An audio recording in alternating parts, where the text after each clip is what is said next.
Welcome back to the Nullified Take channel here on YouTube, where we've got the TNT takes for you on Survivor 43, Episode 10. I'm your host, Chris, and with me today, I've got a very special guest, a first appearance here on the Nullified Take channel, FlynnMasters. Flynn, how you doing?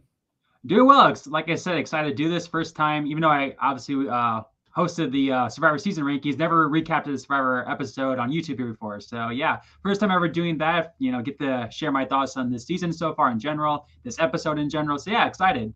Yeah, well, I'm excited to hear about your takes. You've been doing something very different in recent times on your own channel. Right. You've been talking about Hell's Kitchen. Right, Where did that yeah. start, and how did that sort of diversion happen for you? Because you kind of started off on Survivor content before doing that, right?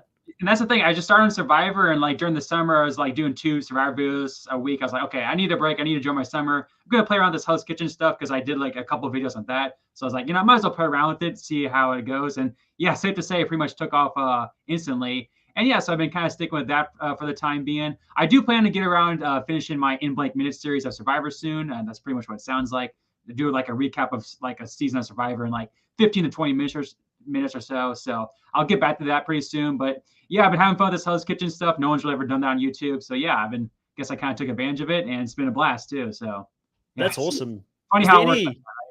Is there any like correlation between the two shows? Like, is there things that you could say, oh, this is kind of what attracted me to watching it? Or is it just that you like the food aspect of it? And are you a bit of a chef? Or where did it come from? No, and nothing to do with chef. It's funny, like as a 8, 9-year-old, 10-year-old kid, I just fell in love with like seeing this raging British man just go crazy on these chefs, right? So, and it's as simple as that. And I guess as I kind of got older, like I kind of like enjoy. I guess that's the correlation when I kind of watch Survivor as well. I kind of enjoy like the reality, like the elimination part of it, like the edit part of it. It's like, oh wow, I can't believe this chef made it that far, And then when I watched Survivor, it was kind of the same way. I kind of saw the edit, saw all these underdogs. Like, wow, I never would have thought that person would have made it to the final 5.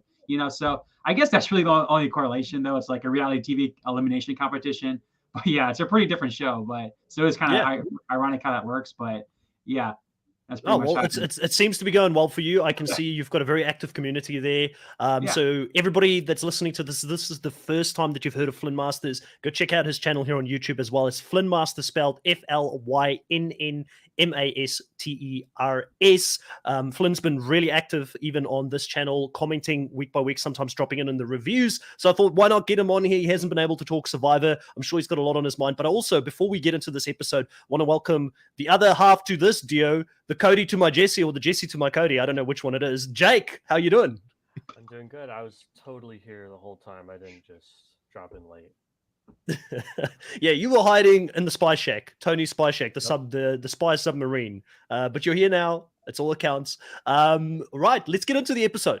This is night 17. We're quite deep into the merge, but Flynn, you haven't had an opportunity to talk about this season. What's your thoughts on it as a whole? What do you think? Are you high on it? Are you low on it? I get very conflicting messages sometimes online about people loving it or hating it. And I kind of, myself and Jack, we kind of lean towards really enjoying this season, but where are you sitting? So I'm kind of in the middle. It's a season of Survivor for me, I guess you could say. It's not like the cast is kind of vanilla, if I'm being honest. Like, there's not been like amazing gameplay so far. It's just been like a season of Survivor. I guess I don't really have any like high feelings either way towards it, in a negative way or positive way. I will say though, one thing I absolutely love about this season is I love the edit. We're going to the final 7. There's still so many strong winner contenders, so I love that about this season. And I do expect this end game to be really, really strong, because I'm sure we'll talk about. I have a feeling we're in for a strong end game so far. It just, but overall so far, it's just kind of middle for me. But yeah, I mean, it's a season of Survivor. I guess that's better than being like, say like a Ghost Island or something, right? Where, you can say a lot about that season for all the wrong reasons, or Island of the Idols. So yeah, it's kind of my view so far. It's interesting you mentioned that there isn't any really big personalities or characters here, because the beginning of the season we had the makings of some big characters. Like Gabler was larger than life, Cody was larger than life. Cody started off so big, and now he's a shell of his former self. Like I'm actually really let down by him, because a couple of weeks ago when Cody sort of made his appearance, maybe in the 3rd or 4th episode, I actually said, well, we haven't had a coach Wade, sort of come Yeah. onto the show in a very long time. We haven't had a Philip Shepherd. We haven't had a Russell Hans. We haven't had a Boston Rob or a Parvati or like just someone of that magnitude, Sivri Fields, whoever you want to call any of the legends. We haven't had somebody like that on the show in a long time. And I've thought Cody might go down that road. He looked like he was going to be larger than life. And the same could be said also in some ways to Gabler. But I think for Gabler, it's gone more positive than Cody. I've really been let down by Cody. And even this episode, like I just feel he's pretty vanilla at the moment. What do you feel about sort of those characters and potentially the missed opportunity to create some new legends here? Because it just doesn't seem like it's paying off at this stage. And I don't know if it's because of the lack of food and people are just losing their energy. I've always said I don't like the fact that we're starving people out there. It's not entertaining. Like give them the bare minimum. Yeah, I mean, I don't know. Again, that's the thing. Is it the edit that's just trying to tell? Which again, I give credit that they're spacing the edit out. We're giving us a whole bunch of contenders, but at the same time, we're losing from some content from Cody. We're losing some content, some possibly hilarious content from Cody and Gabler and all that stuff. Or is it like you said, the fact that they're just starving? He's just simply not the same guy he was in day 4 or day 5. So I don't know. Yeah, that's the thing we got to decide. Okay, let's say hello to a couple of people here in the live that have dropped in. So Christian Gal, very loyal listener of the channel, back again. Christian, we always appreciate having you here. Jay as well, back here as well. Jake completes the perfect triangle of podcasters, and he said Jake is definitely Cody. Okay, so it's been decided here. You're Cody. You're the crazy living person on here. I'm the more mastermind strategist. Yeah, I don't know if it's a compliment or not. Zuduman, welcome as well. Hey everyone, glad to see we have another panel that I'm subscribed to. So obviously you subscribe to FlynnMasters as well. And we've got FlynnMasters here. Yeah, what's up, with us in the channel and in the chat. All right, so let's get into this episode. Night 17. They've just had this double eviction happen, and both the groups are coming in at different times here to the camp. Carla is the first one that mentions that she was supposed to be left out, but Sammy Jake has given it away. He's spoken to her. I was very high on Sammy last week, like Jake. I was like, Sammy still has a chance in this thing. But it feels like the world's starting to cave in on Sammy a little bit here because people talk about the fact that he's a flip-flopper and he can't keep secrets. He let out that Owen and Noel was going to do this move before they had the opportunity to come clean. What was your thoughts on this bit of the episode where you see people coming back and we start realizing that Sammy is starting to be seen as a flip-flopper? I mean, those were the kind of concerns I had last week of like, I think that people are going to maybe catch on to this, that like he's consistently trying to play both sides, which is obviously the way to go. But I wasn't sure if he was doing everything he could to kind of keep that on the down low. And it seems like Carla was not happy. And it seems like Noel and Owen were not happy. So yeah, it seems like people are kind of starting to catch on and his cover's blown. And he got like no content this episode. Yeah. And it was every time his name was mentioned, it was not in a positive way. It was always a negative. It was always, yeah, he's flip-flopper. He is playing both sides. He can't be trusted, so yeah, not looking good. Yeah, Flynn, what do you think of Sammy's gameplay here coming into this episode, and also the fact that he's starting to get caught out? Have you been impressed by Sammy so far this season? Were you thinking he had a chance like myself? Because I was still on... I wasn't saying Sammy was definitely going to win, but I thought he still had a winning game in him until this episode. But now it seems like everybody's catching on here. So I've definitely been, I mean, I don't know how you can't be impressed by this 19-year-old going out there playing a pretty good game. I've definitely been impressed by him, but I will say from very early on, I've pegged Sammy as a losing finalist. I know a lot of people have, but I've just got those Xander Mike vibes from very early on. And I think this episode, like, Jake said, this all but confirmed it. The fact that he had no confessionals in this big time episode. And he went on the loved ones visit too. And he didn't get his letter read. I think that, I mean, if it doesn't confirm he's a losing finalist, maybe, but I definitely think that confirms he's not winning the game. And like I said, for me, a person, I think it might explain why, with all this talk about being a flip-flopper, might confirm why he gets to the end, but maybe gets no votes, 1 vote. So, yeah, I've been impressed, but, this episode really kind of did him in edgic-wise. So, yeah, I'm going to talk about two other people that I think is playing the middle game a lot better than what Sammy has so far, because Sammy's tried to play this middle game. He's not being spotted at this stage, or he wasn't being spotted until this specific vote. But there's two people I think that are doing a better job at it at this stage. And I think it is a winning game if you can play it right, but you can't overplay it. Like Jesse does say here in the beginning, he has a conversation with Noel, and he says that Sammy is overplaying it. He's playing both sides. He's being caught out. So clearly they're on him. But Jesse, definitely one of the two people, I think, that are playing a really good middle game, but he's also running the risk towards the end of the episode where he's getting very confident. So we'll talk about that as we get later into the episode. But he kind of sits in the middle and has all these different pockets of alliances. He kind of knows where they're sitting, and he's able to work and maneuver with them. But he might have Kryptonite still in the game. There's still someone that's on his case and that knows that he's playing a very good game. So that's going to be interesting as we progress through this episode.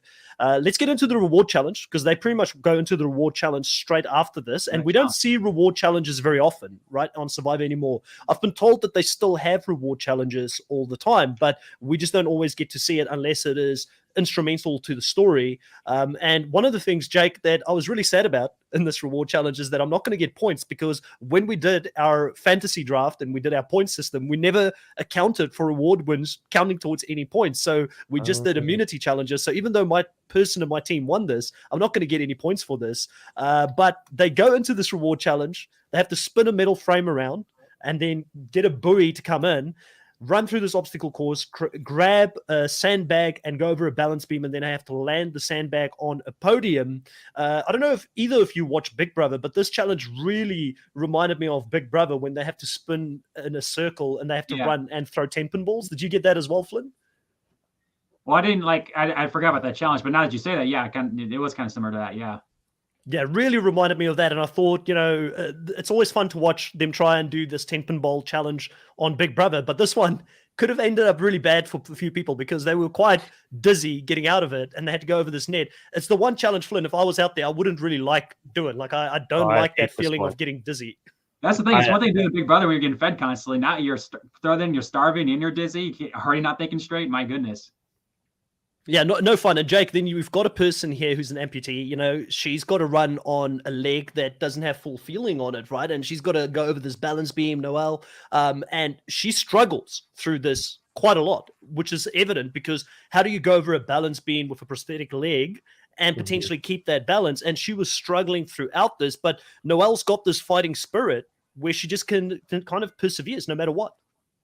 Hell yeah, dude, she freaking killed it. That was awesome. I liked the build up, because it wasn't like a total shock, but it was like really surprising. Like, I could just tell from like the music whenever somebody else was throwing it, and they would miss, and then it would go back to Noelle. I was just like I could just like feel it building up, and then finally she makes it over the balance beam, and then she misses a few times, but she finally makes it. And yeah, it was really awesome. I kind of got the vibes, Flynn, that, when I was watching it, I was wondering if it was going to be a Sari Fields moment like we had in Game Changers, where the challenge will be done, but Jeff's going to be like, no, we're going to continue until she actually gets it, because she doesn't want to quit. That's the thing, yeah. I thought it was going to be like that for the longest time. That's why they kept showing her. And then once she got back past the balance, being like, oh, she's going to win this, isn't she? And then lo and behold, she did. Yeah. No, it was definitely going to be one thing or the other, right? Yeah, for sure. Yeah, or at the very least, she would have got to the, maybe not one, but it would have been another, feel good moment where everyone would have congratulated her at the end. Right. Yeah. Yeah. Christian Gall, he says 1 leg comeback, and also says Noelle should have crawled on the beam. Just saying, I think that because she's got her leg amputated above the knee, I feel like even being on that prosthetic, I don't think it's as easy as we think it is for her to actually crawl on that beam. Because I was thinking it myself. Wasn't almost coming off because it was sweating or something? I was like, oh my God, it was. Oh my God, I could not imagine. Oh. Yeah, I think it's very, I understand for us, we can only know what it feels like to do it with two able legs, right? And we would probably crawl if we could. I just have a feeling that because there's no feeling in that leg, maybe it's really uncomfortable, or there is no real easy way to crawl and have a feeling for what you're doing while you're going over there. All I know is it's very hard. It's impressive for her to have done what she did, to get through there, win this challenge against people that were ahead of her. And I think more than anything else, she needed this win for herself, because you could tell at the end of it, when she got it, she burst out in tears because, like she said, she's been doubting herself this whole time being out there. She looks so confident in herself and so confident that she's a competitor, and she looks like an athlete. But at the end of the day, I think this meant a lot to her, Flynn. Oh yeah, I mean she's a Paralympian, for God's sakes. This stuff, weighing this stuff means a lot to her for sure. Yeah, and it's gotta be so frustrating. Have that. You want to prove everyone wrong with your, despite being an amputee, you want to prove everyone wrong, and yet you still can't perform. It's gotta be so frustrating. And for her to come out on top, yeah, it stinks it wasn't the immunity challenge, right? That would be even a better feel good story. But like I said, she'll never be forgotten for sure. I mean, she'll definitely go down in history as one of the best comebacks ever, one of the best stories ever. Yeah, what a comeback. I agree. I was thinking the exact same thing that you just mentioned. This is like, sometimes Jeff tries to manufacture moments in the show, and he's like, oh, we're going to manufacture this moment. This was an unmanufactured moment. It was organic, and this is the stuff that fans will remember. Like, if I look back at this season, this is going to be one of those moments. It's going to be a moment that we will get people like yourself or other people like Russell Muscle and whoever does these videos. There will be a compilation about best comebacks, and I'm sure she's going to feature in that. Yeah, and that's the thing. I kind of, when this podcast seems kind of forgettable, but yeah, like you said, and Noel's kind of a forgettable character, but everyone will remember this moment, Whereas, yeah, it's just what a comeback. You'll never forget it. Jake, big enough moment to see Noel return in a future All-Star season when we get it in season 50 or something like that? Because it feels like we're not going to have one before then. I'm not sure. I mean, I really liked Noel. She did make that really good move against James, convincing him that she was stealing Owen's vote just to make sure that he was really going home, but then actually do it on him. And then also she just was kind of a badass this whole time, despite being disabled. I would like to see her again, yeah, but there are way too many people I'd like to see again. If they had me in charge of it, then I'd just say bring them all back. Yeah, make life easy. So off-season podcast, Jake. Off-season podcast. We're gonna have to. I feel like we're gonna at some point now. We're gonna have to get some sort of fantasy cast thing going. So yeah, Flynn, let us know if you want to be involved in that as well. But we'll definitely think about something like that. Jay says reminiscent of Cass coming back in Final Four challenge in Kage Yan.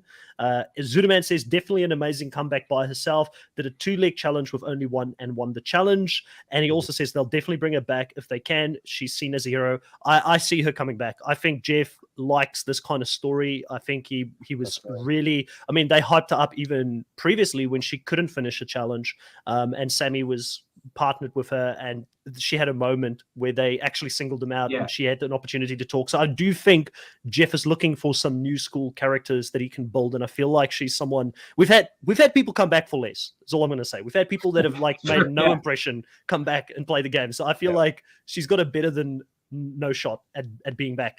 But she had a big decision to make here, Flynn, because one of the favorite things that Survivor does, no matter the version, if it's international, if it's US, it's a US favorite, they have to choose who to go with them on this reward challenge to the sanctuary. And it's going to basically be choose 3 people to come with you. So they're going to split the tribe up in half and half. If you were ever to play Survivor, would you want to be at this point in the position of Noelle and make these kinds of decisions? And how did she cope with the decision of choosing Sammy, Owen, and Jesse? Did you like those choices? Oh yeah, like I said, I mean, easier said than done. It's because you want that reward, right? It's hard to think about throwing it, but I definitely want to be in that position. Unless I was like at the total bottom, I'm trying to make a majority. But yeah, I definitely wouldn't want to be in that position. And she chose Owen, Jesse, and who else? Oh, Sammy, right? Sammy, right. Actually, because that's the thing with the edit. I didn't really know where Noelle's game was because she had kind of a quiet edit. So it's like, I think she made the right move in splitting up Jesse and Cody for the day. That was good. And obviously I think she sees Jesse as a power player and was trying to. And also she worked with Owen last tribal, Sammy last tribal. So I think they're, in theory the moves made sense. But yeah, I think just in general with what she did today, she was always going to be a target. But yeah, she's kind of in a lose-lose situation at that point. I think. What do you think? What do you think her best? Because that's a lot of people to pick. I'm trying to think. That's a lot of people to pick. Yeah. But I kind of think it's this, right? I think that Sammy, she wanted with her rather than being at the camp plotting against her because she didn't That was trust probably her him. biggest one, yeah, for sure. Yeah, so because he's like a flip-flopper. Jesse, I feel like she knows Jesse's kind of in power. You could have chosen either Jesse or Cody at this point, because Cody is also seen as someone with a lot of power. But it just so happens that from an edit perspective, Jesse looks like the true mastermind, so she probably chose the right person to be there to try and convince, but also maybe the most dangerous person, because he got to see her wheel and deal at the reward challenge, and he's like, she's too dangerous, and I need to make a move against her. So maybe it wasn't the greatest move, but she did pick him, obviously. And then Owen seems to be her new Dwight in the game. So I don't know if she should have picked him. Like, if you're going to falter on one person, maybe if you've got a solid person in Owen, then get someone like a Cassidy or a Carla. But it seemed like Noelle knew that Cassidy and Carla was coming for them, Jake, because she said, the girls are probably back at camp plotting against me. So it doesn't seem like there's much love lost between them. And this is the thing that, fans are really upset about this season, because too many women being voted out, apparently, which, listen, it doesn't happen every season. Like, I mean, we've just had 2 women won the game in a row. And sometimes these things happen. Like, there's been 43 seasons. We've seen all different iterations of men outlasting, women alliances winning, men alliances winning. I think the men versus women argument is pretty old for me at this stage, but clearly this is a clash of personalities, because she doesn't get along with Carla and Cassidy doesn't get along with her, so they're not going to keep each other in to keep the fans happy. Yeah, I don't think, this, again, we've had this conversation a few times. I don't think that they're specifically trying to take out all the women. And plus, the 2 women that are left, I still think have plenty shot to win. And like FlynnMasters said earlier, I think really most of them have a good shot to win. I think that it's really up in the air right now. And that's personally why I really like this season. And I'm just excited to see. Yeah. Jay here says, and this is a bit of a hot take here, by the way, some people on Twitter said it looked like Cody threw the challenge. Thoughts? My thoughts is that he didn't, because he practically begged her to choose him to go on this thing. And he genuinely looked upset about the fact that he wasn't going to be able to have beers, saying, hey, have 2 beers for me. Talking about the fact that, deals get made over breaking bread together, that type of stuff. So I really think Cody wanted to be out there. Maybe he is smart enough not to want to have the power, but I don't think he is. I've said from the start, I don't think Cody is the mastermind in that duo. I think he's the JT to Jesse Steven Fishback, in my mind. Not that JT is a completely incapable player. He's actually a pretty good player in his own right, but we've all seen how it works out without Steven being alongside him. Yeah. So I don't personally think that's the case, but they do go to the sanctuary. They have this moment, which is, beautiful to see. They all get letters from home. Jesse's one was probably the one that for me stood out the most, because he talked about the fact that last time he got letters from his partner or his wife, they've been together since elementary school or something like that. He was actually in juvenile hall. So it would have brought up some pretty dark memories probably for him, Jake, being out there. And he talks about the fact that he's having to make all these decisions on his own. He doesn't have his wife there who's been able to make these decisions with him his whole game. But it also looks like, Jake, this is the kind of message he needs to continue to keep his head in the game and not let his emotions on the island overrun anything that he's got going on at home. Yeah, I think I see a lot of times on the online discourse, it's like, why do they, get so emotional at the family visit? Like, whatever. I don't get it. I'm like, holy crap. Like, that would be like the worst part for me, like being away from my girlfriend and my family. So just getting any sort of communication would like just totally motivate me, totally lift my spirits, totally like give me more will to keep going. And so I would have begged to go on this reward specifically for that, because I'm like, I need that, man. I know that the games is shorter now, so it's only like 26 days, but even then, that's a long time. Yeah. Zuduman in the live also saying here, yes, Sammy cleared this in a space, and he said everyone out there was playing extremely hard and never focused on the boot order. It's what I don't get, is people is like, they can't vote this person out because optically it doesn't look good. I don't think like people can think about that stuff when they're on the island. They're literally just saying, who do I vibe with? Who don't I vibe with? Who do I have that's got my back so I can get a day further in the game? Because people forget these people are not out there to make sure that world peace exists. They're trying to win $1 million.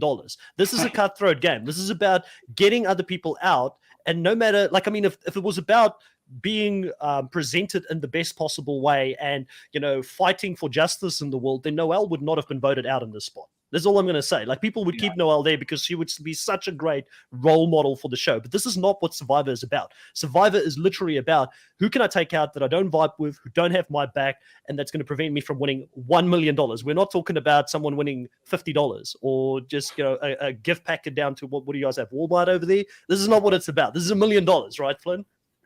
Right, yeah. Like you said, if it was that case, and that's the reason why, and I who don't buy with, you might buy with someone like Noelle, but because she's such a big threat, that's why you vote her out at this stage of the game, right? 100%. Very threat. So yeah, it's literally the exact opposite. Instead of why you want to keep them around, no, you want to get rid of them for that very reason. So yeah. I don't think people. I hope these people aren't actually serious. I hope it's one of those spur of the moments, oh my, I can't believe they voted Noelle out, because I don't know, I just gotta laugh at that stuff. It's a selfish game. You see Noelle and her determination and her, playing a strong game. You got to take that out. You don't just, but she's an amputee, so I keep her in. It's just not how it works. Yeah.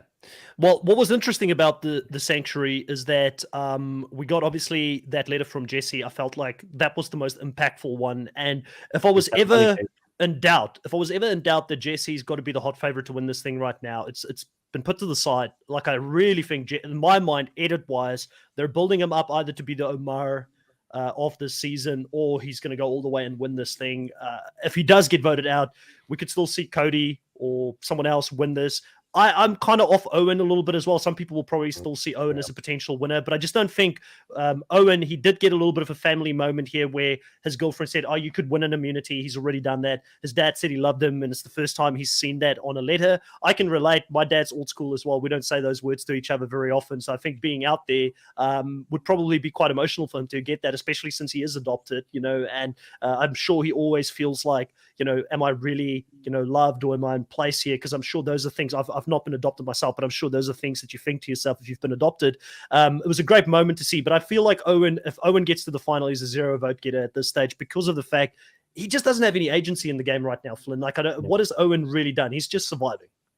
That's the thing. Yeah, it's kind of like the Romeo this season. Just see, good story, underdog story, but kind of, I don't know. I don't really know where he's going to place, if he's going to be a finalist, losing finalist, or kind of like that random Final Four fire making challenge person, or 5th place. What, maybe you go home next. We'll see. But yeah, him and I will say him and Sammy are the only people who I can't see winning. Everyone else I think has a shot. Those are the only two I can't see winning. Yep. Yeah.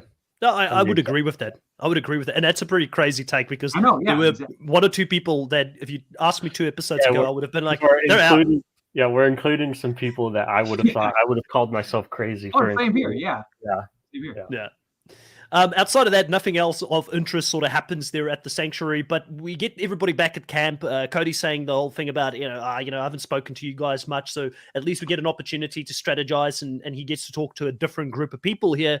The most interesting thing for me in this section is the fact that Cassidy pulls him aside and wants to continue to work closely with Cody. We've seen Cassidy try to work closely with Cody a few times before in other episodes, and she's trying to convince Cody to go against Noelle and saying, hey, we can't beat Noelle at the end here, and Cody agrees to this. Do you think, Jake, that working so closely with Cody at this stage is a winning strategy for Cassidy, and do you think she's truly thinking she can take Cody to the end and beat him? I don't know if she's thinking that. I think that it's smart to either try to get on their good side or try to take one of them out, Cody or Jesse, right now, because they're in control. And if you can kind of be the one to initiate this, then that's something you can claim, not them. And they've got a lot of power, so they can push your plan along if they agree with you. And that's ultimately what ended up happening. So that's pretty good. I don't know if she's thinking about taking him to the end. I know we've kind of talked is Cody really a threat, or is he just kind of playing second fiddle to Jesse? I don't know. I just want to add to that. I still think the way Cody wins is if he doesn't sit next to Jesse at the end. If he sits next to Jesse, in my mind, Jesse wins, because the show is showing us what Jesse's doing. And I see a lot more, and the edit can manipulate us, obviously, but I'm seeing a lot more from Jesse running the game and strategically telling Cody where to go than the other way around. But I do think if Cody gets to the end and Jesse falls on his sword along the way, just by proxy of him having worked so closely with Jesse and having made all these moves with Jesse, I think he can own those moves at the end and potentially still win this game. Would you agree with that, Flynn? Yeah, I don't know. Like I said, Cody's edit's been so interesting, right? He started off like so hot, and now he's like kind of cooled down a bit. Like, are they doing that on purpose? So like, if Jesse does get taken out, like they're kind of hiding Cody, and then Cody's gonna like appear in these last couple episodes to kind of take Jesse's place and go on an idle run or start becoming the big time player of the season. Yeah, it's so interesting. I 100% agree with you. If Cody is our winner of the season, I can't imagine how he wins sitting next to Jesse. So yeah. I wanted to, question, like, I'm just curious what their perception of him is when it relates to Jesse. Like, do they see him as like kind of his little minion, or do they see it as like a two-headed snake, And I'm curious, like, along the way, if like somebody else makes a huge move against Jesse, takes him out, but then still takes Cody to the end, what are they gonna think? Like, because we've seen it's a pattern these past 2 seasons. Kind of wait till the end, boom, make a move, and then you win.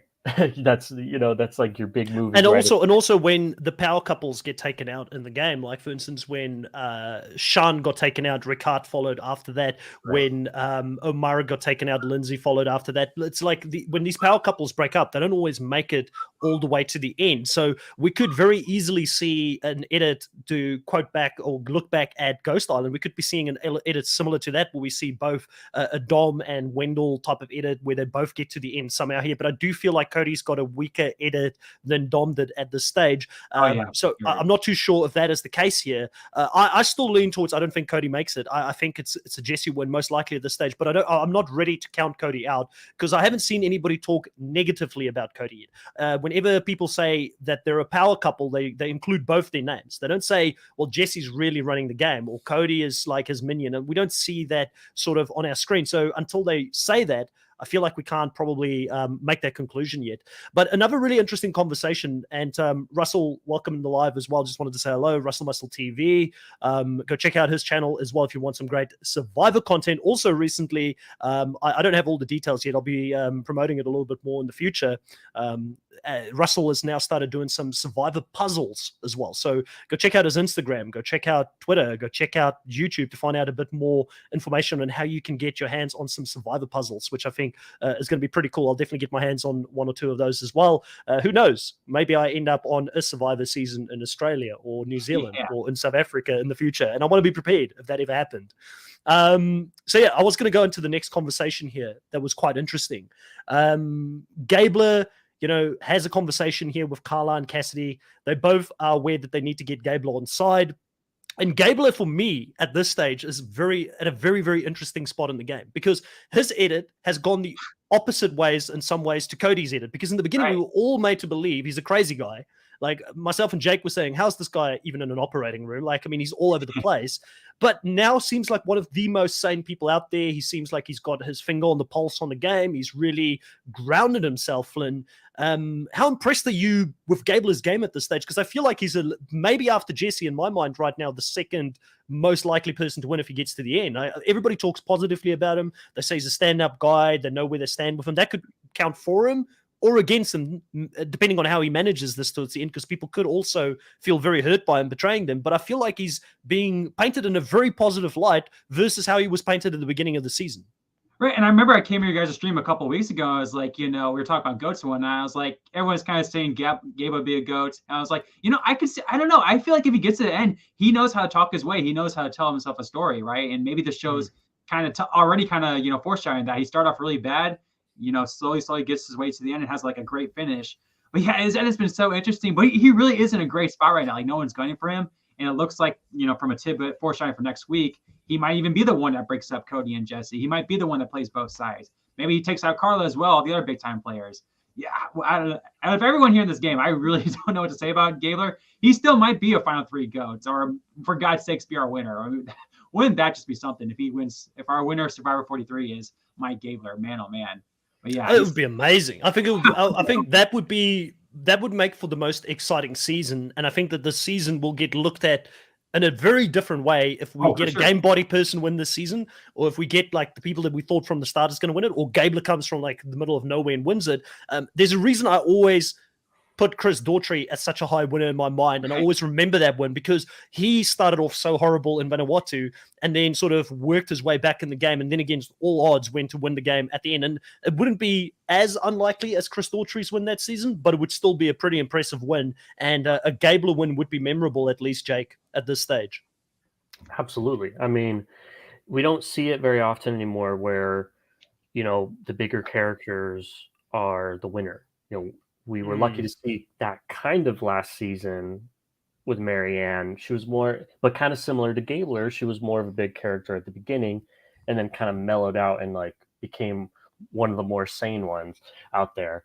But yeah, and it would make him the oldest winner ever, I believe. Or no, the oldest winner is going to still be Bob Crowley. I believe he was like 57 second. or 58 when he won the first time, but he will only be the second person to win the show that is older than 50. And he had that comment as well when he came on in the beginning that always stands out for me, where he said, there's only been one winner older than 50 that's won this game. I'm going to have to play the game differently compared to what all these other players are going to play it. So, and differently he has played it, Flynn. Like he's consistent with what he said. He's done his own thing. And the people who were after him, Janine and Ali, and who saw him in a bad light and said he was this crazy person, they're long gone by now. So who does Gabler currently have in the game that is an enemy of his that thinks that he needs to be dealt with immediately? That's the thing. Yeah, that's what I was saying. He's like in a perfect position, right? Like unless he gets taken out, like at the, he's just like one of those random people you take out like the final five because he's out of the loop against like Jesse and Cody or something, or like loses fire making, or is indeed the final three GOAT. Like I think he has a great shot of getting to the end because no one's gunning for him. And not only that, but he's like seems to be the one who could be pulling the strings next week. And we'll have to see, obviously, but I don't know. I mean, I'm laughing just thinking about that. Like, he might just have a shot to win this season. I can't. The same guy who was what was he gonna do? Shot in the dark, first tribal council. Yes. Yeah, and he wasn't gonna play his immunity idol. That's the other thing too. Episode 2, like they give his whole. Everyone thought like he was getting medevacked, or like they're foreshadowing medevac. Yeah, so it's yeah. like, why they show that for? I know people have been talking about like they made Ellie look bad to make Gabler look good. I think that was just more so because Ellie was a big character. But I don't know, maybe because Gabler is a winner of the season, they wanted to make Gabler look, really, really good as compared to the Ellie and poor Janine. So I don't know. Yeah. I gotta say, man, I'm kind of middle of the season. Like I said, I'm kind of middle of the season, like you said. If Gabler wins the season, oh man, you're not top 10, but man. Oh, it would be memorable. It will 100%. He'd be one of the more memorable winners for sure. But Jay is kind of reading my mind here in the comments because I was Jay, you're stealing my lines here. He's saying, can't stay. My question is, why do we hear Jesse's take on Carla, but we haven't heard Carla's take on Jesse? Now, that's an interesting comment because the one thing that happens, and I know we're kind of jumping a little bit ahead, but it's relevant to Gabler, so let's explore this, right? Gabler has a conversation minutes before Tribal Council with Carla, and he says, listen, and again, hats off to Gabler for just agreeing to whatever Jesse and Cody wants to do at the moment, not giving them any doubt or reason to doubt him at that point. But he goes to Carla and he says, listen, Jesse and Cody, they're powerful. We're going to have to deal with that because that's an issue. We get to see, and I want to kind of flip it a little bit here. Instead of saying Jesse, we get to hear Gabler's views on Jesse and Cody. But Carla is quiet. Why do we not hear what Carla's thinking at this point? Why are the edit not showing us Carla agreeing to what Gabler is saying? Does this mean that Carla is potentially going to lean towards working with Jesse still in the future and she's going to throw Gabler under the bus? Because I could very easily still see this happening and then Carla being someone that goes to the end next to a Jesse and Jesse winning this game. It would be seen as one of the dumbest moves from a player that I've thought for most of the season, she's probably one of the best strategic players we've seen this season. I'm very interested in this little bit of edit here, Flynn. What's your take on this? That's a good, because here's the thing. I was so confused because for the longest time, and a lot of people online was kind of saying Carla was going to be this year's Omar, right? That big obstacle that the eventual winner takes out. But I think now it's clear that it's going to be Jesse if that is the case, right? If it's someone like a Cassidy or Gabler wins the season, kind of an underrated person, or even Carla, if she wins, they're going to have to take out Jesse. But she wasn't really going to edit though, and she's kind of like, she started off great, but she really died down. So I really didn't know what to think about her. But so, now that you kind of say that, she kind of touched upon, working with Jesse. Well, I don't know if she like touched upon it, but they both have, that would be like 3 idols between him. They've got that Cody. bond, the same family upbringing background. Yeah, I think yeah. both Latino, Latina, like that type of, you can't help but bond with people that are familiar to you. It's like whenever I go and travel internationally, for instance, I know I go watch, you guys don't watch it in the States, but I watch Rugby World Cup. So whenever I go to, say, Japan or France and I run into other South Africans, we just bond because we're South Africa. We're like, oh, cool, you're South African as well. What do you think about this and that? And I think they're finding that common connection out there. And maybe it's clouding her judgment at this stage, because I agree with you, Flynn. She's been nowhere in the edit for a long time. I don't think Carla's winning this season, but I mean, we've had people win with less of an edit, so it's hard to count anybody out. But I just instinctively don't feel like she's winning this season unless she does make a move and take him out. And that's the thing, though. I haven't felt like she was going to be like a finalist loser either, or like that fallen angel either. I haven't got a good reader edit either. So it's like, I guess maybe she might not, but now that you put it like that, maybe like she might, that's why I kind of highlight that situation. Maybe she might just be a, really shocking 0 vote getter, or maybe she might get a couple of votes, but I don't know. Yeah. Now that you say that actually, I could see that as a final 3 scenario. Because what has she done? Like, I mean, Jesse can claim moves right now, Jake, but Carla, since the merge, like, what has she really done? What big move does she have that she can put and say, I was the one who did this. I was the one who was pulling the strings here. I don't think she really has one, unfortunately, that they also don't have. She can kind of say like, oh yeah, I had my finger on the pulse. I was in the majority, but like, you got Jesse or Cody even, they were the ones actually making the decisions at the top during that period. So yeah, I don't know. But and pre-merge, like no one really cares about the pre-merge anymore. You can say that Carla was in control of her tribe. No one cares about that. It's always merge and onward that people will actually take seriously when talking just about. Not enough game happens in the pre-merge these days, because we merge at like 12 or 13 people. It's just not a lot of game. Especially this season was a super short pre-merge. Yeah. Moving on from that a little bit, we are going to get back into the strategy side of it again when we come back from the immunity challenge. But let's talk about the immunity challenge here just briefly. It was a very old and favorite immunity challenge. We've seen this many a times play out. They have to steady a balancing board with one hand and build a house of cards with the other hand. Flynn, this is my worst nightmare. If I was ever to be out there, I'm someone that struggles to sit still. Just sitting still for an hour and a half doing a podcast is difficult enough for me. I can't imagine myself being out there and doing this challenge.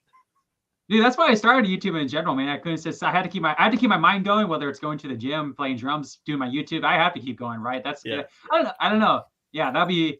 I think then again, I can't concentrate when I need to. I can concentrate, but then again, I might like overthink it. Yeah, that's those are a challenge when you get so close to the top, you're just shaking. Oh man, I brought back South Pacific where Ozzy was shaking. I was like, oh my god, no, he's gonna lose. Jake, well, how would you do at this? Do you reckon this is something you'd be able to ace? I think I would be horrible at this. I mean, 50-50, I don't know. I could maybe see myself winning, but yeah, I don't know. I think the combination of these two challenges in this episode are like my worst nightmare. Like, yeah, I'm like totally like even when I'm sitting still, I'm like shaking my leg up and down. I just have to be like moving. So yeah, like thinking of like holding didn't they have to like hold something down and also do? I'm like no. Yeah, and it'd be awful. It was funny though to see like that montage of just like fall. That was great. Fall. Yeah, it's did a good job of that. Yeah, definitely, like, and it shows the difficulty because I think we're realistic about how difficult this is, but I think there's a lot of people out there, the armchair critics, sitting in front of their TV, on the couch, having their Mountain Dew and popcorn, while they're watching it. I can do that easily. It's no issue whatsoever. Yeah. But we're like, no.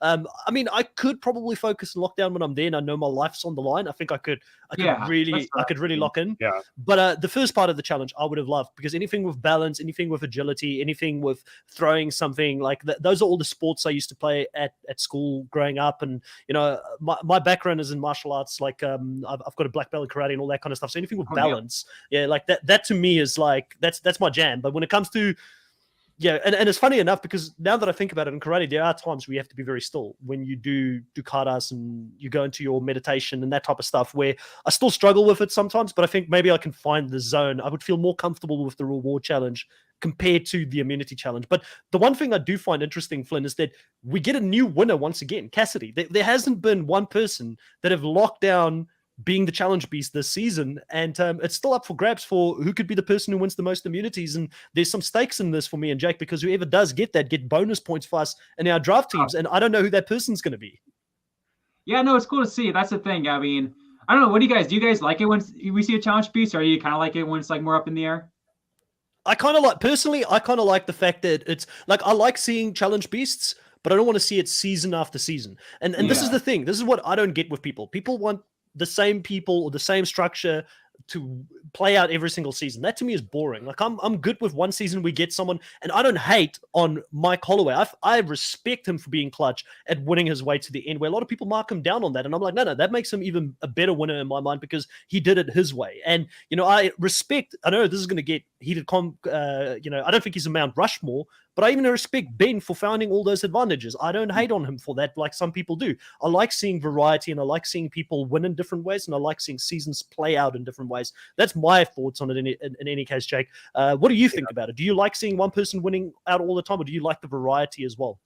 I think it's the variety. The thing I loved about seeing Marianne win last season is like we haven't seen a winner like her. Young, bubbly, like very out there, I guess, a little bit, but also like she was able to hone in and like make a big move at the end. I like to see variety. Like, I'd like to see, you said people want the same structure. That's totally not me at all. Like, I want to see like, oh, this season there was a challenge beast, but they didn't win. Oh, here's a challenge beast, but they did win. Here's like somebody like Marianne, I want to see variety. Like, we've never seen a Fabio again. Fabio is unique as well. That's what I will say. I do want to see one of these times where we see like a Fabio or like Holloway, kind of immunity win, not just immunity win their way to the end, because like Tony won like 4 immunities, right? But he really didn't need them, maybe like the last one. But like, see actual like clutch immunity wins. Like, I would love. Could you imagine like Noelle would have won this one after what she did in the reward? It would have been amazing. Yeah. That's the other thing I would say. But again, I love the variety. Yeah, I'm all good with it. I like the fact that different people are winning it. It's interesting, though, to see different people sort of clutching out and having their different strengths. And I think that it also gives more credit to those people in the past that have gone on these runs, like people like your Colby Donaldson, who set the record all the way back in season 2 that has yet not been broken for 5 immunities in a season. There's people who have obviously, gotten the same amount. But no one's gotten 6. Like, the closest we've ever come to that was recently in Survivor South Africa. I won't name the name of the person, but I don't want to spoil anything. But there was a person who also, they actually had an opportunity to go for their 6, and they got 5 immunities that season. And yeah, I mean, I thought that the record was going to be broken there, Jake, but it didn't end up happening. And it's impressive right now. Those people look even more impressive when you see how difficult it is to do that in a season. I'm with you. During that South African season, I totally thought that person was going to break the record. Like, yeah. And then I thought they were going to go on to win, but it's very interesting. I think that what was the last time? I guess it was Tony that we saw somebody kind of beasting challenges. It doesn't feel like he was really a challenge beast, though. That's the thing, because he didn't really need them. That's the thing, right? He didn't really need them. Yeah, Christy won 4, but she was a losing finalist. Yeah, we saw like Rick Devins. Right. Yeah. We didn't get to the end. Yeah. Right? I don't know, but see, I like that, how it's like, we don't see it every season. We only see, it makes it more impactful. It makes it way more impactful when someone comes on the scene. I thought Jonathan last season, they were like, this guy's a beast. They kept showing him like dominating and carrying his tribe on his back. And then he gets to the merge and there's 2 immunities. And it's like, this guy's not even close. He's not even in the conversation as challenge beast at this stage. Even though physically he looks impressive, it didn't translate. And I mean, hats off to Lindsay. It actually also shows how good of a competitor Lindsay was, because she really gave him a run for his money on some of those. And I think there was quite a few where he got 2nd place last season. But completely off the track. Cassidy obviously wins. We do this all the time, Flynn. Don't worry about it. Cassidy wins immunity. And that means that the plan that Sammy had, because he had like one thing that he wasn't on the confessional, but he said at the sanctuary, let's target Cassidy. So I think that was his move. That plan is kind of like stopped there. And also Noelle's plan stopped because they were going to split the vote between Cassidy and Carla. Because at this stage, this is another thing where I kind of wish, Jake, that they showed that hidden scene that they never showed with Gabler and Carla talking, where Carla talked about the beads and the fact that the idol that Lindsay, I think it was Lindsay from this season, or I forgot her name now, ended up being voted out with it. But no one believes that. Everybody believes, no, listen, it's out. everybody's at this stage quite convinced she's got the idol. So she's not really hiding that as well as she thought she did. So they want her to be a part of the potential plan to vote her out, or Noelle does, because she potentially has an idol and they have to blindside her. Yeah. I don't really like when it's like they could have just put in like a 20-second scene of just like, oh yeah, I heard that Carla had the beads on, what was it, Coco, so she must have the idol, like and then we just hear it out of nowhere this episode. It's like, well, I wonder if that's like good or bad for Carla's edit then. Maybe like the edit's trying to like hide the fact that they don't want like Carla being seen that she has the idol. I don't know. That's a good question. I have no idea. Because they said in the episode we'll split the votes on Carla, like in case, like did they say like in case she has the idol, like get the idol out of them? No. There was a scene. I actually made a note of this. When Jesse and Cody started talking about options, I believe there was a scene where Jesse said, "Carla's got the beads, so I know she's got the idol." So he's very aware of that, and that was it was like a couple of seconds somewhere where he mentioned that. So they're definitely aware of it, and I don't think it's a good thing for her. I think not having that previous scene in there potentially just makes it confusing for casual viewers that are watching it that didn't see the secret scene, and they're like, "Oh, how does he suddenly now know that she's got the idol?" But it looks like it's common knowledge out there. Yeah, so why wouldn't they show that then? That's what's confusing me. I don't know. So I've got a hot take on that, right? We've seen production cut out so many different things on Survivor already. Like, for instance, we don't get the intro anymore, the intro music with all the, what do they call it? The faces and the names and all that kind of thing. They don't go last time on Survivor or previously on Survivor. They've cut out so many things. But yet one thing that is still in there is at the end of the episode, we get final words from the person who's been voted out. Do we really need to see that? Or should that now just be something where people say, go onto CBS's website to go see the extra words, because who cares? That person is out of the game at this point. Am I being too heartless? I would almost rather lose that 15, 20 seconds so we could see a scene such as this that would make the show make more sense. Or not have tribal council be the same thing over and over again. Yeah, or tribal council. Tribal council is, these days, I've said this to Jake a few times, I know why it's there, but sometimes it's the least interesting part of the show for me these days, because it's just, they're just talking in circles. No one's giving Jeff what he wants. Yeah. Yeah, it used to be more interesting, I'd say, in the earlier seasons, but now, like, unless there's like a live tribal, which doesn't happen very often anymore. Everyone kind of knows what they're going to do, and it's all just theater. They've learned their lesson. Yeah, they know what to avoid. Yeah, and they're not giving their real answers. Whereas I would say in the early seasons, like, they would actually talk about, like, I have problems of this in the tribe. I think and they were giving real answers to Jeff. But is that so here's the question: is that a tribal council? Because I feel like tribal council, and again, we're trying to solve the whole Survivor issue as a whole here. Solving Survivor right now. Solving Survivor right now.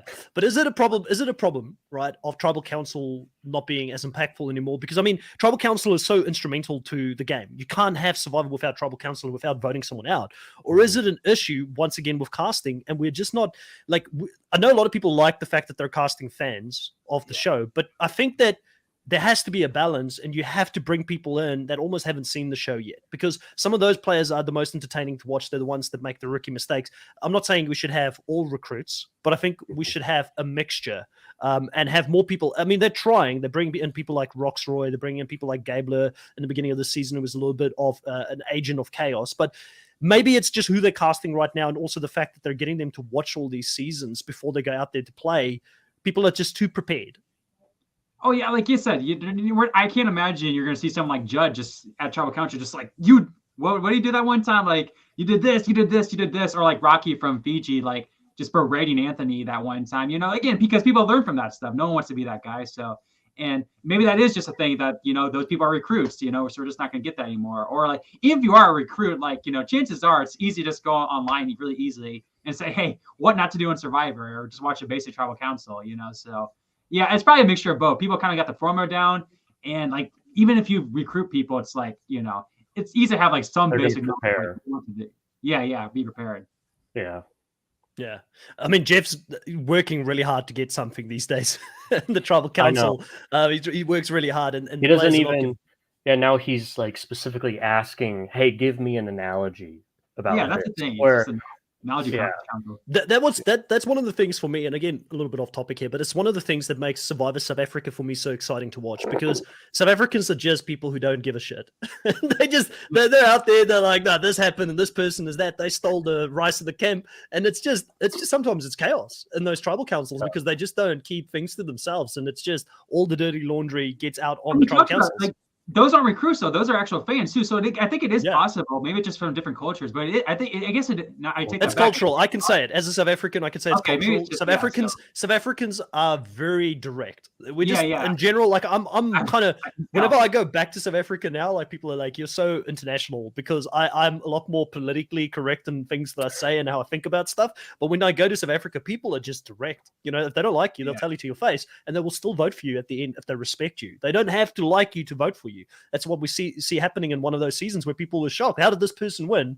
And it's because people still respected the game that got that person to the end, even though they didn't like him, and there were like fights between them on the island. It's South Africa. For anyone that hasn't watched Survivor South Africa, I'm kind of selling it a little bit right now. And if you're listening to the audio or you're listening to the live or the video, whatever, do yourself a favor and go watch Survivor South Africa. Start off with Survivor South Africa Philippines, season 6. It is a doozy. Like, if you haven't watched this thing yet, like, believe me, it's entertainment. It's real entertainment. And we see a lot more messiness play out still in those shows. And it feels a lot more old school. It feels a lot more like those first 20 seasons of Survivor that we probably saw, but also with some twists and idols and things like that in it. So it's a crazy mixture. Would you say that's a fair representation of it, Flynn? I know you watch a little bit of Survivor South Africa as well.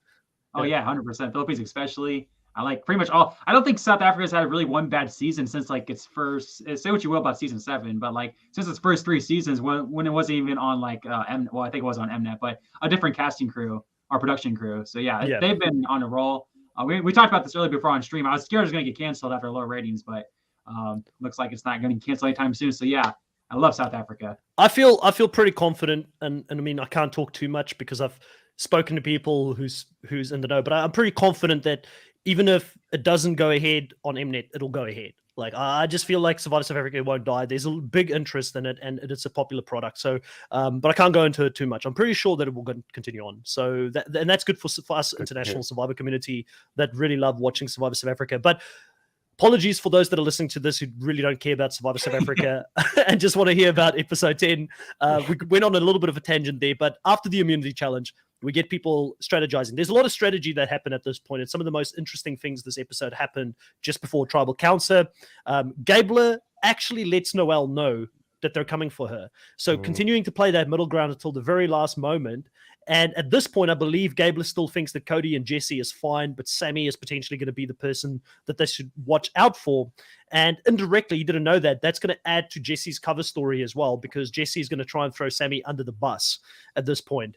And Jesse, really, if you had any doubts that Jesse could be the Tony Vlachos of this season and getting a similar edit, I mean, it was around this time in the game where Tony had a slam dunk episode when he ended up going against Sarah Lucina and voted out her right-hand person. Forgot her name right now. Yeah, Sophie. About the same time. It's about the same time. And Jesse really just runs this episode at this point, and they even give him, Jake, the edit where he's got his 3-point plan, and they show us step by step as he's putting this into place. I feel like the editors really went in on this one to tell us Jesse's the one running this game right now, Jake. Yeah, I think it was like during the episode, I was like, wow, yeah, like I was getting total, what was it called? Extortion. That was the name of the episode that Tony just like had his like coming out party, you know. I was getting total extortion vibes during this, but there's one but. At the very end of this episode, as we mentioned, Gabler has that conversation with Carla. That's a big one. Says, probably need to take care of this, huh? We did not see that with Tony. You know, nobody was like... That's very true. There was no... And I think that's because he won immunity that episode. So I don't think he was even in... he could have been voted for, but nobody was like, oh, we got to, you know, take care of Tony at some point. What is he doing? No, it was like, whoa, Tony's giving me an out here. Like, this is a move I need to go along with, you know? So there's some differences, but I'm totally with you. There were a lot of similarities, and like, it was kind of like just like, yeah, look at how great Jesse is. Like, look at him. He's so cocky and he's still doing it, So And also just that whole conversation between him and Cody, laying out the table, saying, Noelle's getting more powerful every time we take basically one of her tentacles away. Didn't want to say limbs here. They ended up she ends up getting someone else. Like, she gets Justine voted out. She gets Dwight. Dwight gets voted out. She gets Owen. She keeps bullying people up. And he says, listen, if we go with Noelle here, Noelle's got all the power. Cassidy's not going to trust us anymore because we voted Carla out.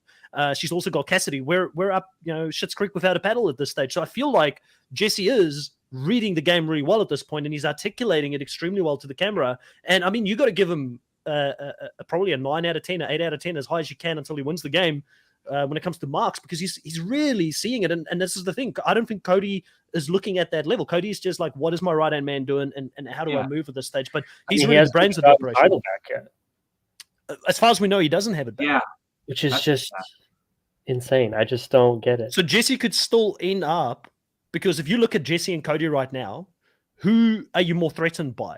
You're probably, if you're a player out there and you don't realize, because Jesse's talking to the camera a lot, people don't know how his brain's working out there. You're probably looking at Cody as the bigger threat at this point, because he's quite likable, he's social, he's good at challenges. Like, if we had to choose one of the two to vote out, we could see Cody get blindsided and Jesse still have 2 idols in his pocket, and no one knows he's got it, because he even told Noelle that he gave Cody his idol back. Yep. But we are seeing Gabler now is kind of on his tail, and we don't know if Carla was lying or not when she was like on board with that plan. I have a feeling. I feel like Carla would go for Cody as well, because I feel like Carla, like, she might say, yeah, we need to deal with that, but let's take out Cody first because he's a challenge threat. He potentially has an idol in his pocket. Let's blindside him before we blindside Jesse, because she's got a better connection with Jesse. So I feel like he's pretty good. He's insulated at the moment. Could you imagine how lucky Jesse would get if they blindsided Cody? Like, just put the votes, and they put the votes on Cody. He's accidentally survives with 2 idols in his pocket. Then he's guaranteed Final Four.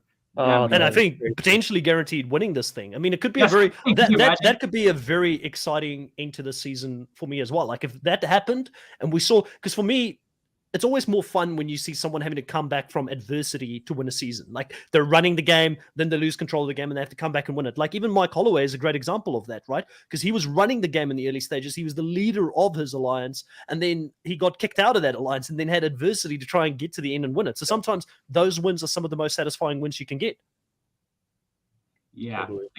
But yeah, back on the point of Jesse's, like I said, this is either they set him up as Omar, or like you said, he probably is going to win the season. I don't think, I can't imagine at this point it's going to be like a 0 vote finalist or anything like that, or even like a fire making challenge. It's going to be, the winner's going to take him out, or he's going to win this game. That's what this episode is. I agree. It's going to be one of those two. I find it hard to believe that it would be somewhere in between. 100%. Yeah, so Zuderman just agreeing with us here. Plus, he still has Cody and Janine's idol at Final Sim. I actually completely forgot his other idol was Janine's idol. You're right about that. That's brutal. Hilarious. It's so brutal that how he ended up with Janine's idol. And it's just going to be one of those things. If he gets to the end and he says that, I think that alone, people are going to be like, wow, this guy was playing at another level.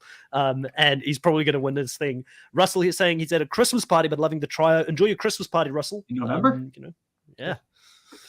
All right, so what other things happen here? I think the big thing, I did want to say this, and I kind of forgot about this, but Gabler talking to Carla. I think what happened here is because it was so last minute, Gabler felt blindsided. He was like, if I'm truly your ally, if I'm truly a person that you see as part of this trio, surely you're not going to come to me literally just before we have to pick up our bags and go to tribal council to tell me about this plan. Why am I only hearing about it last minute? And I think this is what's setting off alarm bells for Gabler. And, like, again, I love admitting when I'm wrong. I admitted that I was wrong on Sammy. He came into the game. He impressed me a lot more. And even if he does go, he's not a bad player. Like, I mean, he's a good player. Like, he's got a lot of skills. He's got a lot of capabilities. Maybe he's caught overplaying, but he's not the first great player that's been caught with his hand in the cookie jar. Like, I mean, it's not the first time. So I think Sammy's a great player. I've changed my mind completely on him. I like Sammy. And Gabler is the other person. I think this is a lesson for us, Jake, on how the editors can manipulate your emotions and how you feel towards someone. Because in the beginning, I always liked him as a character and I always thought he was a fun agent of chaos. But now I'm starting to respect him as a game player. Dude, same. Like, he is positioned so well and he is like aware of it. and is like actively trying to put himself in this position. Like he didn't just like walk ass backwards into this spot. Like he deliberately tried to put himself here, and you can just tell like he gets what's going on, and like he was like he positioned himself to like be in with Cody and Jesse when like they did the split tribals, because you just got to survive. You just got to try to survive when you're in that position. But now he's like thinking more like, okay, but now when do I take him out? You know, he's not just like along for the ride. I totally agree. Like I am like taken aback at like how well he's doing, and just like every time he's given a confessional, I'm just like, that was just really smart. Like what he said, you know? Yeah, he's a smart dude. Yeah. Yeah. Anything else, Flynn, that you wanted to say on that? Anything else on Gabler? And before we go into Tribal Council, it looked like you had something in your mind. Oh no, I just like, just what we already said about Gabler.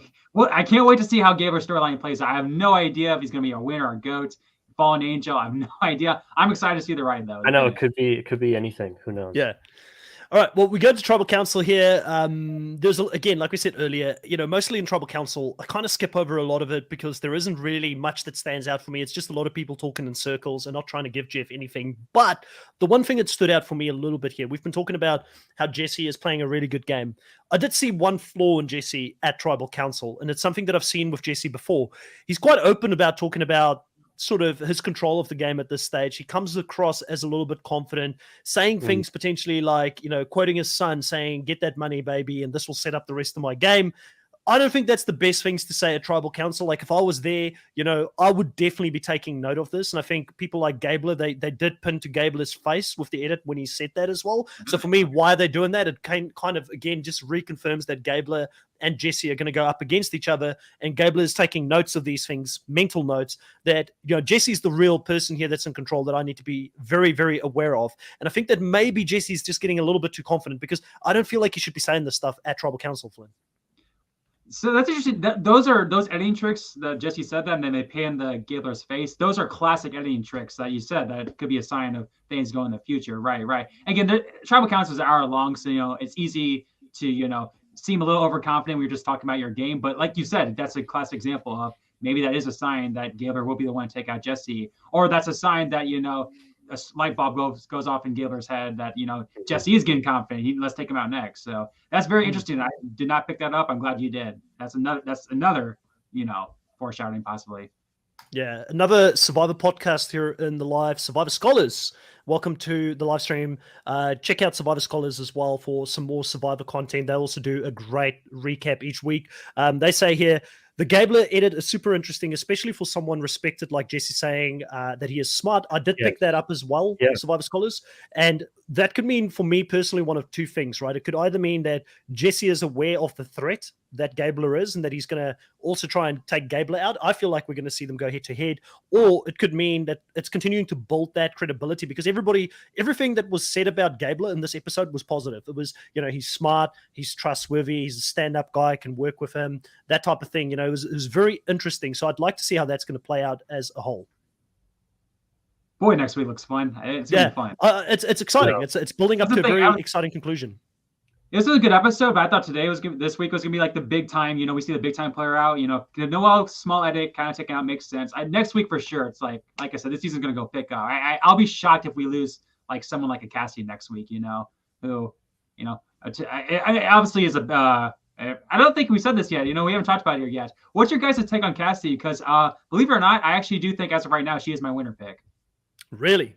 Well, the thing is, it would be the classic winner pick based on the winners that we've seen recently, because the winners. That's the thing. And there's a bigger conversation that I've had with Jake about it. So I'm not going to ask him again, because Jake would be boring. He's like, Chris, this is the 6th time you've asked me this question since we've podcasted together in the last 2 seasons. But do you think that Cassidy is the meta player of the New School Survivor? Do you think New School Survivor is suited for someone who plays in the shadow a lot more than the Old School Survivor, because it is a shorter game, because there is so many advantages in the game? It gives more opportunity for people to take each other out and for bigger threats to be taken out before that person just skates through the game. Does the faster game actually sort of benefit a slower player? Because I kind of feel like it does. Yeah, and you would think it'd be the other way around, right? A faster player gives you a chance to be more aggressive because you have to be more aggressive, especially for if you start in the game. We kind of see that the weaker players on these small tribes are kind of targeted early, and like Cassidy was, right? But if you can get past those, like Marianne got past it, Erica got past it, when they're in trouble pre-merge. If you can get past that, then yeah, you are in a good spot because there's just so many big time players from the pre-merge who are, obviously making their target on those small tribes who are getting advantages, right? So they're able to kind of sneak past. And I ultimately think that's what's going to happen, right? She got her classic, it was really similar to like the Erica confessional, but I think it was like a lion or something. Like she compared herself to a lion or something for her first confessional. And under the radar, I really do think she's going to sneak her way into, as I said, we've kind of been talking about the edits. I think Jesse's going to be the Omar this season. It's between her and Carla for sure.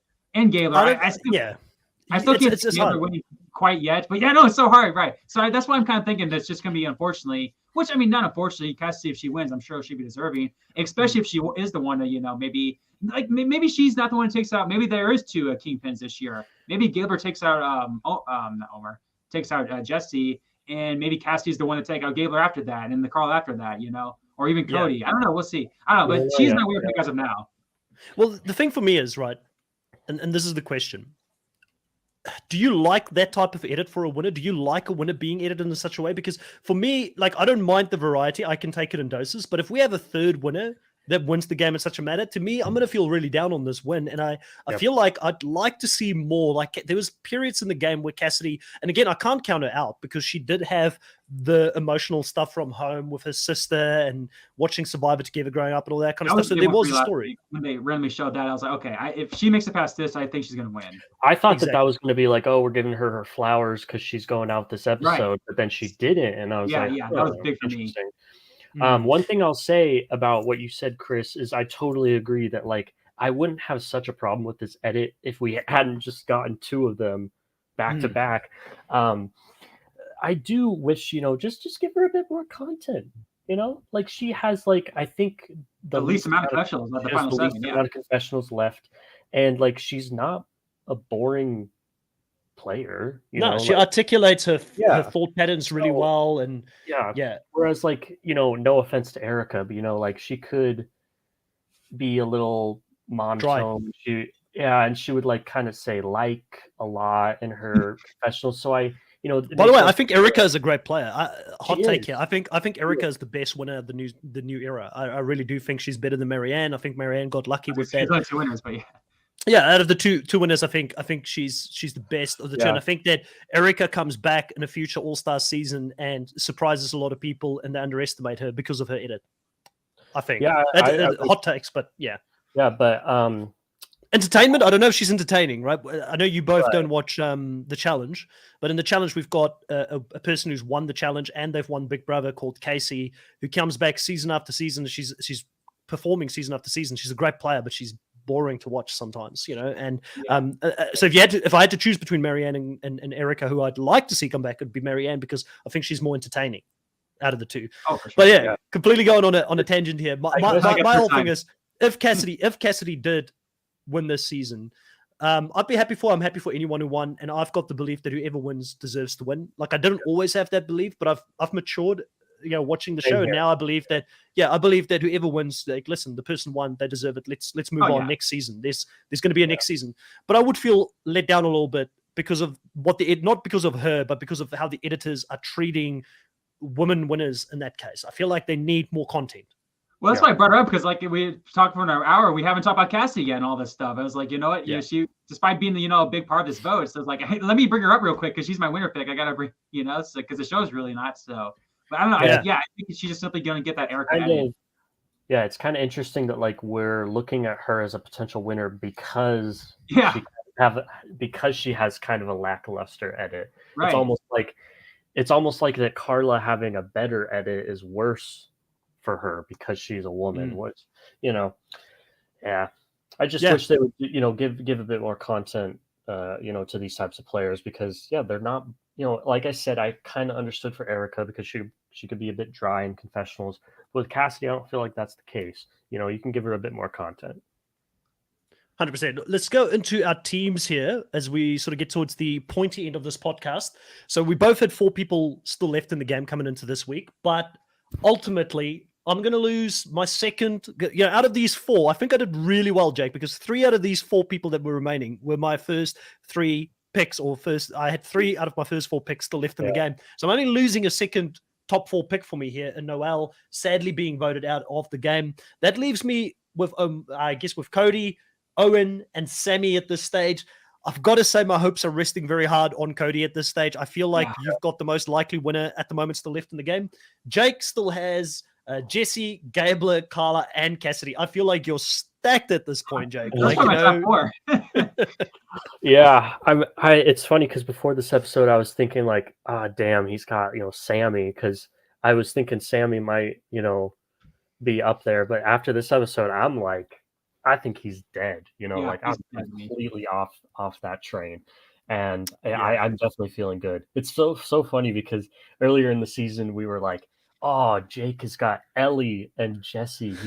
He's killing it. And then Ellie would like totally crash and burned. And now I'm looking. Gabler was like a no man's land at one point.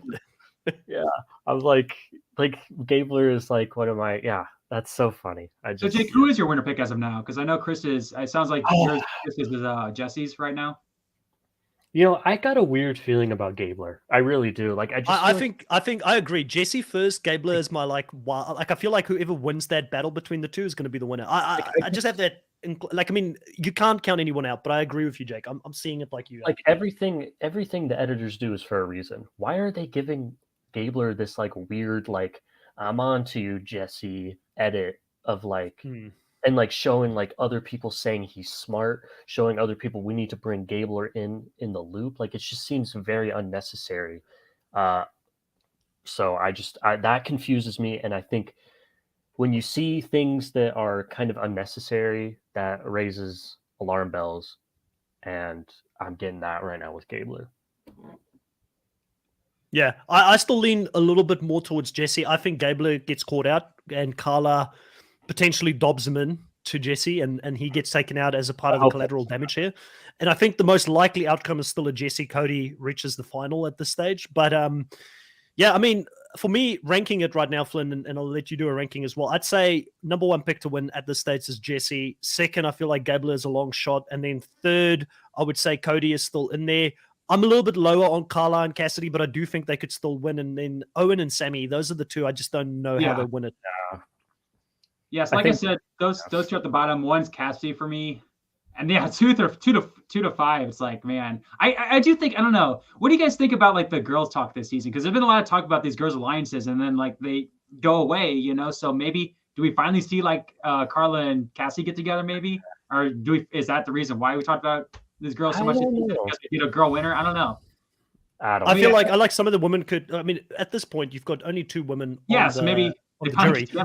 But I feel like, but I feel like this is the thing. I don't feel like Janine and Noelle is going to be loyal to the women because they didn't have their backs when it came to the women being strong. Like Cassidy had an opportunity to save Justine. She did end up voting with who's that? Janine. But she ended up still going home. So maybe Janine throws her a bone. I don't know. But I think that Carla, I don't feel like Janine would go to bat for her. I don't feel like Noelle would necessarily go to bat for Carla at this stage. I just don't think that there's unity in these women this season. And again, it's not because these men are so bad. It's just the women couldn't stand together or have each other's back in the game this season. It's just the personalities worked out in such a way. It's going to be an interesting end game. Yeah, like so many different people have, again, other than, like I said, even in hell, some people haven't given up on Owen. I've seen people still think Owen can win. Even Sammy maybe even win. Like, this is super fun. Sammy is gone for me. Owen, I would, again, I mean, we've been proven wrong many times. If Sammy has an excellent next episode, but I just feel like this was such a pivotal episode for setting up the end game. And we had no take from Sammy on what he was thinking. We had only people bad-mouthing him and saying that he's a flip-flopper. I feel like he just won't be respected if he gets to the end game. And he's not going to, and which is crazy because I think playing a flip-flop game is a great game, but he's being too transparent about it. And then Owen, again, like, what does he have to hold on to? I feel like Owen gets to the end next to Gabler. I think he gets to the end next to Gabler. Gabler's got a better case because Gabler seems to like working with Owen. We even see in the next on Survivor bit that he says to Owen, I see a way for us to the final three. So it sounds like Gabler is going to try and make a move with Owen. And Owen has been on the wrong side of the vote like this entire merge. So like I think only the James vote that he was in on it, and everyone was in on that vote. So it's not really like he can say, oh yeah, I was like, a part of this. He just doesn't have much right now. Obviously things can change. There's still plenty of time. We saw last season, Marianne really only had that one move against Omer that was her case to win, but I just don't see it. I think I'm with you guys. I think Owen and Sammy are like the bottom two by far, and everyone else, it's like I could see it. Yeah, let's quickly read two more comments here in the live before I go into the points between our teams. Zudaman says, I don't want to see Cassidy win. There are so many players in the cast, and her win just being in the shadows all game and only being known for voting Gio and Ryan out for a whole season. I agree it would at this stage be a letdown. There is still some game left to be played. So, I mean, Cassidy could still gain our confidence by taking out like a Jesse or a Gabler and doing some crazy stuff at the end. I just think it's unlikely we see that for a third time in a row. I think the editors would have thought about it and probably don't want to give us 3 seasons like that in a row, but you never know. You never know.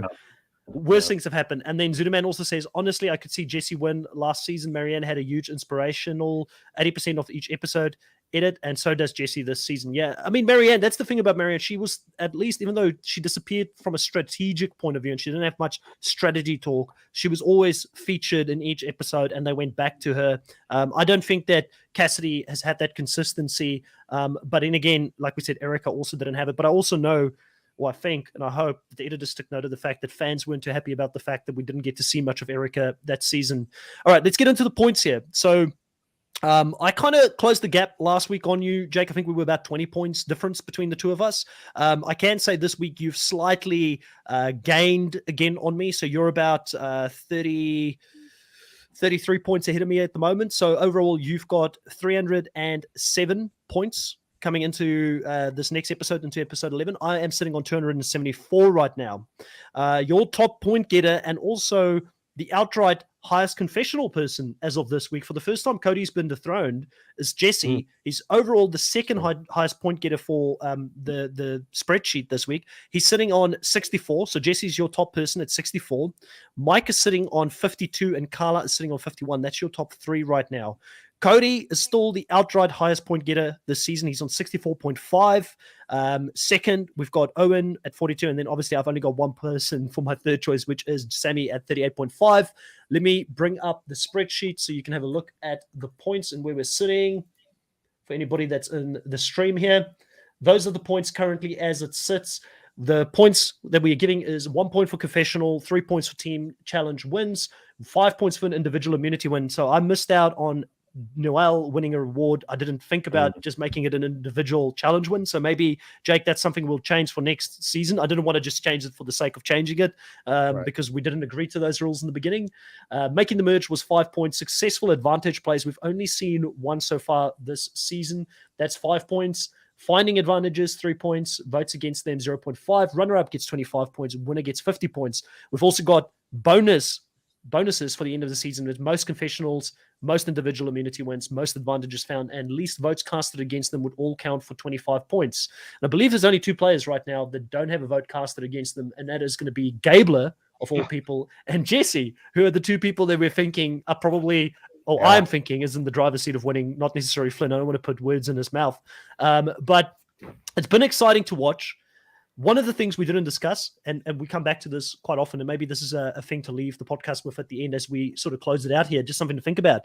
There was no mention this episode of Shot in the Dark, Flynn. Like, what's your thoughts on Shot in the Dark? Like, do you think these 2 seasons is going to be the death of it? Because it seems like a non-entity. It doesn't even seem like these guys or girls are like even enticed or wanting to play the Shot in the Dark at all. It seems like a really flat production twist that's been brought in.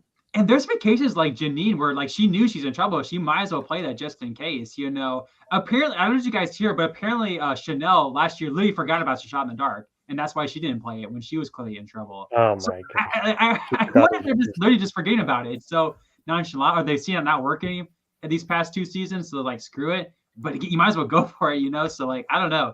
it's you forgive it's still there.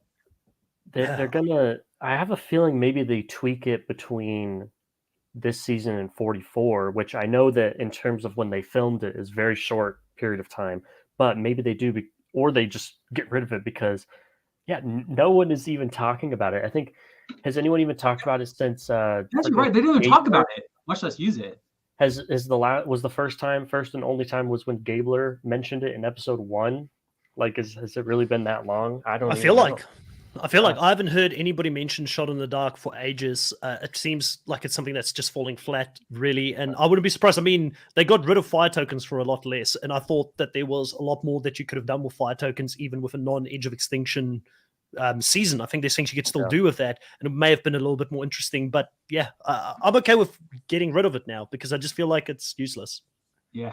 All right. Well, everybody here in the live, thank you for sticking with us here for an hour and 24 minutes. If you're still here, you're a real one. Even if you're listening to this later on, we really appreciate you. Consider subscribing to the channel. That does help with the growth of this channel and getting recognized, and also bringing in great guests like FlynnMasters and others that I want to get on the channel in the future. Also consider going over to FlynnMasters. Like I said earlier here on the podcast, it's spelled FlynnMasters. He does some great content on YouTube for Hell's Kitchen and also Survivor content. I'm sure he'll be having some Survivor content on there again in the near future. Consider liking as well. That also helps with the YouTube algorithms. Any final words, FlynnMasters? Anything else you wanted to let the live audience and also those that are listening to this on the audio platforms or later on know about? No, it was great. Like I said, I hosted the Survivor season rankings, but I never did like an actual recap of an episode. So this was fun to kind of go over an episode in depthly like this, not just kind of, think about it in the back of my head. So I'm definitely, and this definitely gets me excited for next week. All these things we're talking about. I'm super excited to see next week and how this end game plays out. And if you don't watch, I don't know if Zoot, have you ever seen Hell's Kitchen? But if you're not a Hell's Kitchen fan, give it a watch. Videos try to have very unique topics to talk about, very obscure topics. I guess you could say I'm like the idled out of Hell's Kitchen. So give that a shot. I also do Survivor in blank minutes, which is like recaps. So all that's coming soon. It's been fun on the channel. So give that a shot. Flynn, we really appreciate you taking the time jumping on the channel here with myself and Jake to talk about Survivor. Hopefully this is not the last time you see FlynnMasters on the channel. We'll do something again in the future, either on his channel with like some sort of YouTube collaboration, or maybe even have him back on the channel here as well. But for now, guys, see you guys next week as we talk about episode 11 here on the podcast, and have a great week. Stay safe and talk to you guys soon. Bye. See you guys.